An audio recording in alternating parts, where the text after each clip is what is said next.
We spend billions of dollars every year on blueberries. Grocery stores stock them year-round. Influencers post smoothie bowls full of them. And blueberries are great, don't get me wrong, but here's what nobody's telling you. The gooseberry, a plant most people haven't thought about since their grandmother's garden, outperforms blueberries in vitamin C content by a factor of nearly 10 to 1. Not 10% more, 10 times more, and it gets there faster, with far less babysitting. That's what we're talking about today. Welcome. If you're a home grower, a small-scale farmer, or just someone who wants to grow the most nutrient-packed fruit possible with the least amount of effort, you are in exactly the right place. So let's start at the beginning. What exactly is a gooseberry? The gooseberry we're focusing on today is Ribes uva crispa, commonly called the European gooseberry, belonging to the family Groseolariaceae. There is also the Indian gooseberry, Philanthus emblica, known as Amla, which is a completely different species from a different plant family, Phyllanthacea, but shares the gooseberry name in many parts of Asia. Both are remarkable. Today, our primary focus is the European gooseberry, with significant reference to Indian Amla as well, because both deserve your attention. The European gooseberry is a deciduous shrub, meaning it sheds its leaves in winter and comes roaring back every spring. It typically grows between 3 to 5 feet tall, with arching, thorny branches that serve as a natural deterrent for pests and animals. The berries themselves can range in color from pale green to yellow, red, and deep purple, depending on the variety. They are round to slightly oval, translucent when ripe, and about the size of a large grape. Inside, they carry small, edible seeds surrounded by juicy, tart-to-sweet pulp. What makes this plant genuinely rule-breaking compared to most fruit-bearing plants? 3 things. First, cold tolerance. While most berry plants struggle below freezing, gooseberries are rated to survive winters as cold as -40 degrees Fahrenheit, 40 degrees Celsius, in their dormant state. They don't just survive cold, they need a cold period, called vernalization, to produce fruit properly. This makes them one of the very few productive fruit plants suited for high-latitude, cold climate regions where most fruits simply won't grow. Second, shade tolerance. Unlike blueberries, raspberries, or strawberries, which demand full sun, gooseberries will fruit reliably even in partial shade, making them practical for urban gardens, forest edges, and spaces that other fruit plants can't use. Third, longevity. A well-maintained gooseberry bush can produce fruit for 20 to 30 years. That's not an annual crop you replant. That's a living, producing asset that outlasts most kitchen appliances you own. Now, the Indian gooseberry, A. Amla, deserves its own introduction. It is a medium-sized deciduous tree, growing up to 8 to 18 meters in height, native to the Indian subcontinent. Its fruits are small, round, pale green to yellowish, and intensely sour. Amla has been central to Ayurvedic medicine for over 3,000 years and is one of the richest natural sources of vitamin C known to science, containing up to 700 milligrams of vitamin C per 100 grams of fresh fruit. 2 different plants, 2 different growing worlds, but both share one thing: extraordinary nutritional power that most of the modern agricultural world is dramatically underusing.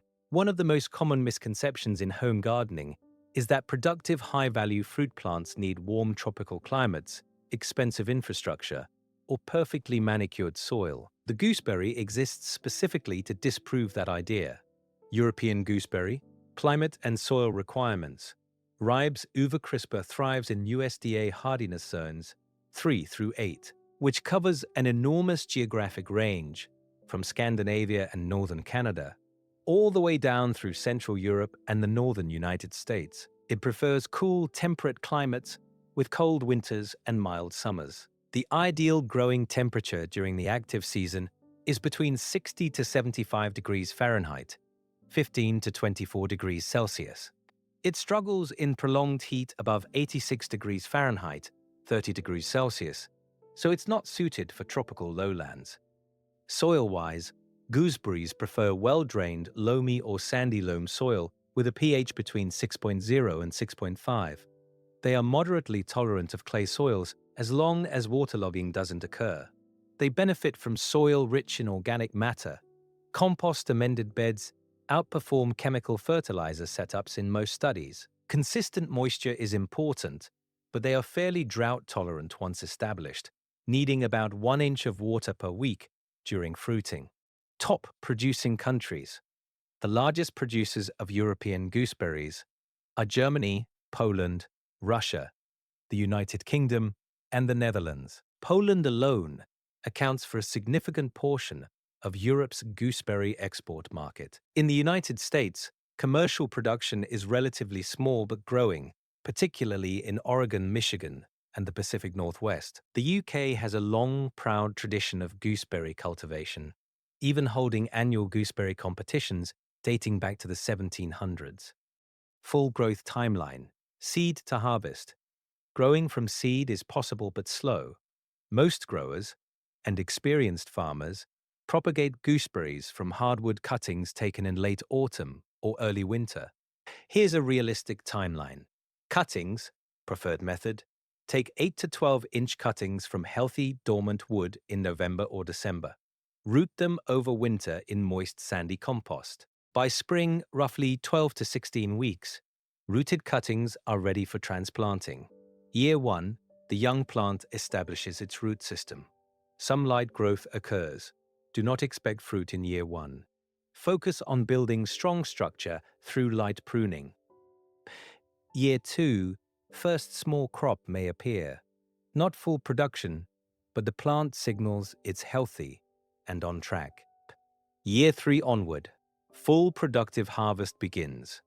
A mature, well-pruned gooseberry bush can yield 8 to 15 pounds, 3.5 to 7 kilograms, of fruit per plant annually. Harvest typically occurs June through August in the Northern Hemisphere.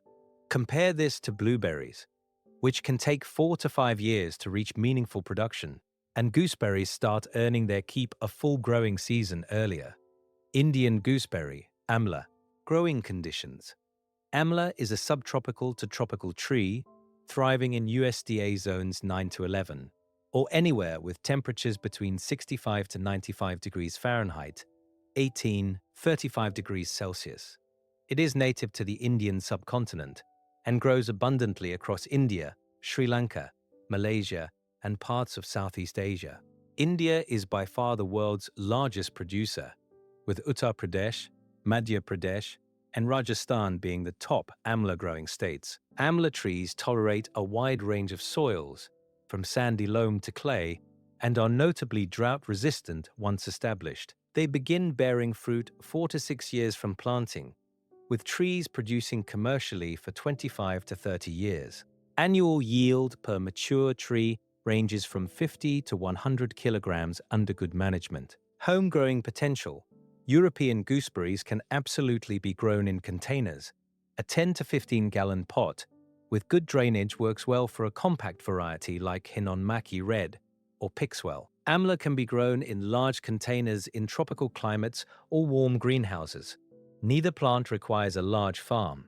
Both can begin with a single plant and scale from there. European gooseberries contain approximately 44 calories, 10 grams of carbohydrates, 4.3 grams of dietary fiber, and meaningful amounts of vitamin C, 2740 milligrams, vitamin B5, pantothenic acid, vitamin B6, copper, manganese, and potassium. Their fiber-to-calorie ratio is excellent, making them particularly useful for blood sugar management and digestive health. Indian gooseberry, Amla, per 100 g raw.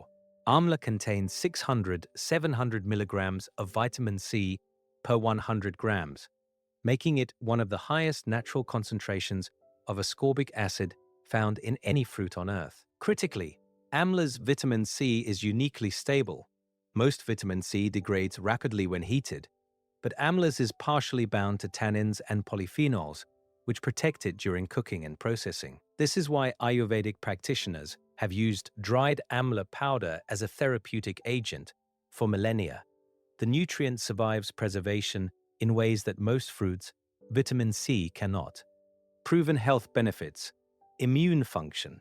The extraordinary vitamin C content in both gooseberry species directly supports white blood cell production and immune response. A 2011 study published in the Journal of Ethnopharmacology documented amla's immunomodulatory effects, showing measurable improvement in immune markers among supplemented groups. Antioxidant activity. Both species are rich in ellagic acid, quercetin, camphorol, and other polyphenolic compounds. These neutralize free radicals, reducing cellular oxidative stress, a key driver in chronic disease development, including cardiovascular disease and cancer. Cardiovascular health. Research from Bangalore's Kasturba Medical College demonstrated that regular amla consumption significantly reduced LDL cholesterol and total cholesterol while maintaining HDL levels in human subjects. The fiber in European gooseberries additionally supports healthy arterial function. Liver support. Amla has been documented in multiple peer-reviewed studies to have hepatoprotective, liver-protecting properties, reducing markers of liver damage in subjects with non-alcoholic fatty liver conditions. Glycemic control. The fiber and polyphenols in European gooseberries help slow glucose absorption, making them beneficial for individuals managing type 2 diabetes or insulin resistance. Benefits for animals. Gooseberry leaves and spent berries are safely consumed by livestock, including goats and deer. The leaves of amla are used in parts of India as supplementary fodder for cattle. The thorny structure of European gooseberry bushes makes them excellent hedgerow plants that provide protective cover and food for birds, particularly thrushes and blackbirds, which assist in natural pest management around farms. Environmental benefits. Gooseberry shrubs are excellent soil stabilizers. Their fibrous root systems prevent erosion on slopes and hillsides. They are known pollinator attractors. The small, nectar-rich flowers that appear in early spring provide crucial forage for bees emerging from winter, often before most other fruit trees flower, filling a critical gap in the pollinator food calendar. Amla trees are recognized by Indian environmental authorities as important carbon sequestering trees in reforestation programs. Their deep roots improve soil structure, and their leaf litter decomposes rapidly into nitrogen-rich organic matter, improving surrounding soil fertility naturally. Every generation of humans before the industrial era had a relationship with plants like gooseberries, not as a novelty, not as a superfood trend, but as a living part of their food security. Grandmothers made gooseberry preserves that lasted through winter. Farmers used amla as medicine, food, and income simultaneously. Communities built resilience around plants that gave back year after year without demanding much in return. Somewhere in the last 50 years, we outsourced that knowledge. We let it go quiet. And now we're paying premium prices at specialty stores for freeze-dried amla powder in capsule form, from a tree that, in the right climate, will grow in your own backyard and yield fruit for 3 decades. That is the real opportunity here. Why you should grow this plant if you live in a cold climate zone, zones 3 through 7. The European gooseberry is one of the most practical, productive, and low-maintenance fruit plants you can possibly grow. Once established in year 2 or 3, it needs minimal fertilizing, minimal watering beyond natural rainfall, and annual light pruning. Its thorny branches mean most browsing animals leave it alone. Disease-resistant modern varieties like Invicta, Hinnon-Mackey Red, and Captivator were specifically bred to resist powdery mildew, historically the plant's main weakness, making today's gooseberry far easier to grow than the varieties your grandparents struggled with. If you live in a subtropical or tropical climate, India, Southeast Asia, the Caribbean, or similar regions, the amla tree is arguably the single most cost-effective health investment you can plant on your land. One mature tree produces 50 to 100 kilograms of fruit annually, which can be consumed fresh, dried, juiced, pickled, or processed into supplements, all of which have active growing markets. The economic case: globally, the amla extract and supplement market was valued at over $9 billion USD as of 2023, and is projected to grow at a compound annual rate of approximately 8% through 2030, driven by rising global demand for natural immunity products and Ayurvedic health solutions. European gooseberries, while a smaller market, are increasingly sought by craft food producers, specialty jam makers, and farmers market vendors, where a single pint of gooseberries can command $5 to $9 USD in premium urban markets. These are not exotic, inaccessible crops. They are practical, financially viable options that the mainstream agricultural world has simply undervalued, leaving real opportunity on the table for small and medium-scale growers who pay attention. Seed preservation. Why it matters. Commercial agriculture has narrowed our fruit supply to a handful of high-yield, transport-friendly varieties. Hundreds of heritage gooseberry cultivars, varieties with unique flavors, colors, and disease profiles, exist primarily in the hands of seed preservation organizations and private collectors. Groups like the UK National Fruit Collection and Slow Food's Ark of Taste are actively working to keep these varieties alive. When you grow a gooseberry plant, save your seeds. Share cuttings with neighbors. Grow a heritage variety alongside a modern one. Every plant in the ground is a living seed bank, and the genetic diversity preserved in our gardens today is the agricultural resilience of tomorrow. The closing truth. There is something deeply grounding about growing a plant that will outlast your next car, your next phone, and possibly your next decade of life. The gooseberry bush you plant this autumn could be feeding your children in 15 years. The Amla tree a farmer plants today could sustain their family's income for 30 harvests. That's not farming as we've come to think of it, as something industrial, distant, and disconnected. That's farming as it was always meant to be, patient, purposeful, and rooted in something real. So here's what I want to ask you to do. Not because I need the views, but because this information is genuinely worth passing on. Share this video with one person who grows things. Subscribe if you want more content like this. Deeply researched, no fluff, no hype. And if you plant a gooseberry this year, drop a comment and let us know. We'll be right here, learning alongside you. Now go plant something that matters.